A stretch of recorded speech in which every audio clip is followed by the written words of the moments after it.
ట్రైన్‌లో మనం గూడ్స్ ట్రైన్‌లో చివరికి ఒక డబ్బా ఉంటది. అందులో ఒక అవును. వ్యక్తి ఉంటారు గదా! అవును.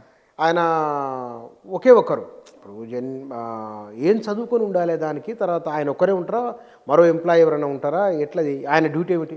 ట్రైన్ గార్డ్ అంటాం దాన్ని. Train guard. ఆ! టెయిల్ ఎండ్ అనమాట. చివర్లో గార్డ్ క్యాబిన్ ఉంటుంది. ఆ క్యాబిన్ అనేది ఒక స్టేషన్‌లో రైలు ఆగిన తర్వాత రైలు బయలుదేరడానికి ముందు గార్డ్ యొక్క గ్రీన్ ఫ్లాగ్ చేయడం అనేది కంపల్సరీ. గ్రీన్ ఫ్లాగ్ చేస్తేనే డ్రైవర్ దాన్ని ముందుకు కదులుతాడు. పోయిన తర్వాత గార్డు ఎందుకు ఎసెన్షియల్ అనంటే, చివరి వరకు ట్రైను ఈ ఫార్మేషన్‌లో వెళ్తుందా లేదా?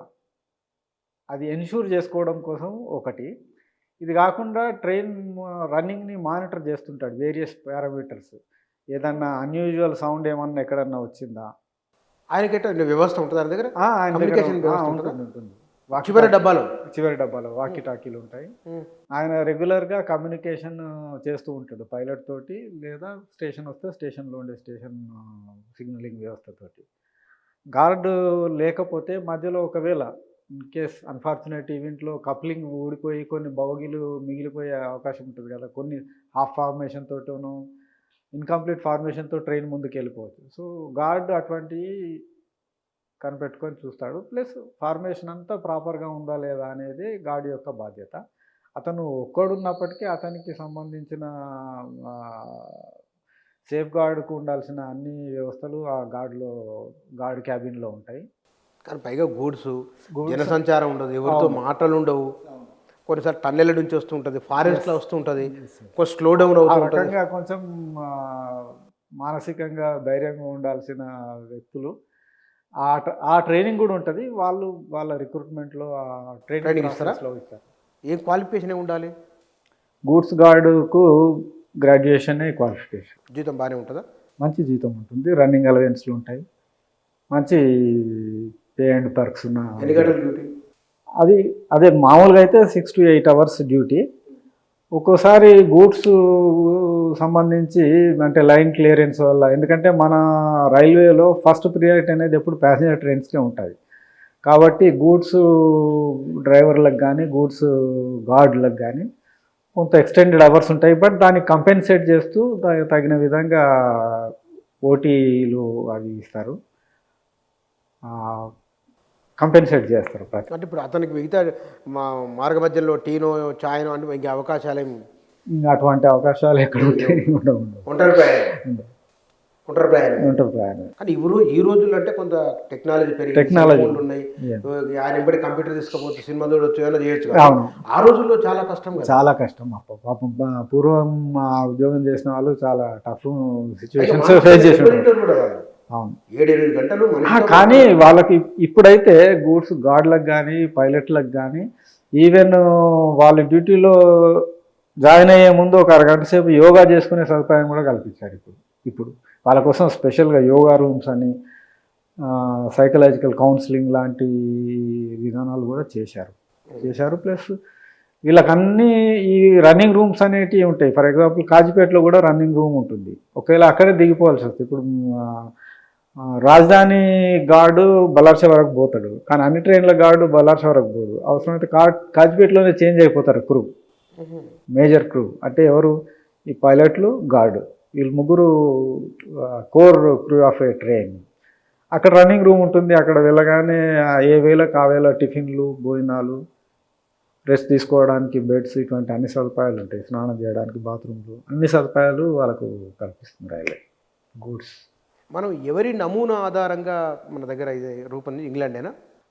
అంటే మనము భారతీయ రైల్వే వ్యవస్థ చాలా ఎర్లీగానే ఇంగ్లాండ్‌లో రైల్వే వ్యవస్థ స్టార్ట్ అయిన కొద్ది రోజులకే అదే సదుపాయం మన దగ్గర వచ్చేసింది. వితిన్ 20-30 ఇయర్స్ లోపలనే, ఎక్కువ కాలం తీసుకోలేదు. ఇమ్మీడియట్‌గానే వచ్చింది కాబట్టి ఆ నమూనాలు evolved during the process of time evolve అవుతూ వస్తున్నాయి. మనకు కంపారిజన్ వాటితో చేయలేము. ఇప్పుడున్న వ్యవస్థలో చేయలేము. బట్ ఒకప్పుడైతే ఆల్మోస్ట్ ప్యారలల్‌గా నడిచిన సిస్టమ్సే. ప్రపంచంలో భారతీయ రైల్వే ప్రత్యేకత ఇది అంటే చెప్పుకోదగ్గ అంశాలు ఏమేమి ఉన్నాయి? భారతీయ రైల్వే ప్రత్యేకత నాకైతే చవకైన ప్రయాణం, భద్రమైన ప్రయాణమే అనిపిస్తుంది నిజం చెప్పాలంటే. ఎందుకంటే ఇంత చవకైన ప్రయాణం లేదు, ఇంత భద్రమైన ప్రయాణం ఉన్న రవాణా వ్యవస్థ ఇంకోటి లేదు. రైల్వే వ్యవస్థ పైన మీకు చాలా అవగాహన ఉన్నది. ఆ, జనాలకున్న అవగాహన అంటే రైలు, గూడ్స్ రైళ్ళు, ప్యాసింజర్ రైళ్ళు మన అనుభవంలో ఉన్నాయి. ఈ రైళ్ళు ఎట్లా నడుస్తాయి? అంటే ఒక్కొక్క ట్రాక్ మీద ఎన్ని ట్రైన్స్ వెళ్ళిపోతూ ఉంటాయి, ఎట్లా నడుస్తుంటుంది అది? మన భారతీయ రైల్వేలు లేదా ఇండియన్ రైల్వేస్ అని జనరల్గా అంటుంటాము. ఇది ఒక సుదీర్ఘ ప్రస్థానంగా చెప్పుకోవచ్చు మనం. ఎందుకంటే దేశంలో మొట్టమొదటి ప్రజా రవాణా వ్యవస్థ అనేది రైల్వే రూపంలోనే వచ్చింది. ప్రజా రవాణా. ప్రజా రవాణా ప్రజల కోసం నడిచే రవాణా వ్యవస్థ. ఇది మొట్టమొదటి రైలు 1853 16th ఏప్రిల్ నాడు బాంబే మరియు థానేల మధ్య నడిచింది. పోర్బందర్ అంటాం. ఇది దాదాపు ఎన్ని సంవత్సరాలు అవుతుంది? 1853 అంటే ఇప్పటికీ దగ్గర దగ్గర 170-180 ఏళ్ళు అవుతుంది కదా. ఇన్ని సంవత్సరాల్లో నిరంతరాయంగా నడుస్తున్న ఏకైక వ్యవస్థ రైల్వే వ్యవస్థ అనే చెప్పుకోవచ్చు. వాస్తవానికి రవాణా సాధనాలు అనుకోండి, సదుపాయాలు అనుకోండి చాలా మార్పు చెందినాయి. కానీ రైల్వే వ్యవస్థ చెక్కు చెదరకుండా ప్రగతి మార్గంలో ఉందని నాకైతే అనిపిస్తుంది. అదే మన ప్రాంతానికి వస్తే నిజాం స్టేట్ రైల్వే అనేది నిజాం ప్రారంభించాడు మన ప్రాంతంలో. అది కూడా ఎట్లా ప్రారంభమైందంటే బాంబే ప్రెసిడెన్సీలో అక్కడున్న బ్రిటిష్ ప్రభుత్వం ఒక రైల్వే వ్యవస్థ స్టార్ట్ చేసింది. మద్రాస్ ప్రెసిడెన్సీలో మద్రాస్ ప్రభుత్వం ఒక రైల్వే వ్యవస్థ స్టార్ట్ చేసింది. వాళ్ళు బాంబేకి మద్రాస్కి మధ్యలో కనెక్ట్ కావాలనుకున్నారు. ఆ కనెక్ట్ కావాలంటే అత్యధిక దూరం నిజాం భూభాగంలో నుంచి పోతుందన్నమాట. సో వాళ్ళు నిజాం రాజుని సంప్రదించి ఏమన్నారు, మీరు మీ భూభాగంలో రైలు మార్గానికి అయ్యే ఖర్చు మీరు పెట్టుకోండి, కావలిస్తే మీరు హైదరాబాద్కు కనెక్ట్ తీసుకోండి అని వాళ్ళు చెప్పారు. సో అప్పుడు నిజాం ఒక సంస్థను, నిజాం గ్యారంటీడ్ స్టేట్ రైల్వేస్ అనే దాన్ని ప్రారంభించి ఒక సంస్థను స్థాపించి దానికి నిధులు సమకూర్చి ఆ రైల్వే లైన్ అంటే బాంబే మద్రాస్ రైల్వే లైన్తో పాటుగా సమాంతరంగా హైదరాబాద్ కూడా రైల్వే తీసుకురావడానికి ప్రయత్నం చేశాడు. ఇది అప్పుడున్న రవాణా వ్యవస్థలో ఒక గొప్ప మైలురాయిగానే మనం భావించవలసి ఉంటుంది. అంటే ఎట్లా నడుస్తుంది ఈ వ్యవస్థ? ఈ వ్యవస్థ యాక్చువల్గా చాలా కేర్ఫుల్గా, చాలా మెటిక్యులస్గా పద్ధతి ప్రకారం నడిచే వ్యవస్థ. ఎందుకంటే మనం ఒక కారు తీసుకొని రోడ్డున పడ్డామంటే ఓన్లీ డ్రైవర్ చేతిలో మాత్రమే ఆ వాహనం నడుస్తుంది. కానీ రైల్వే వ్యవస్థ అట్లా నడవదు. రైల్వే వ్యవస్థ నడవాలంటే దాని ట్రాక్ అనేది ఒక సిస్టమేటిక్ పద్ధతిలో మెయింటైన్ కావాలి. ఆ ట్రాక్ మీద మాత్రమే పోతుంది. ఇంకోటి, మనం కార్ డ్రైవరు లెఫ్టో రైటో అటు టర్న్ తీసుకుంటాడు. కానీ రైలు అలా కాదు. ఓన్లీ పట్టాలు ఎటు ఉంటే అటే పోతుంది. లెఫ్ట్ రైట్ తిప్పే అవకాశం లోకో పైలట్కి ఉండదు. ఓన్లీ సిగ్నలింగ్ వ్యవస్థ ఆధారంగా సిగ్నల్స్తోని ట్రైన్ అనేది వెళ్ళిపోతూ ఉంటుంది. సిగ్నల్ రెడ్ చూపించేస్తే అతను బ్రేక్ వేస్తాడు, ఆపేస్తాడు. గ్రీన్ ఉంటే ఈ విల్ ప్రొసీడ్.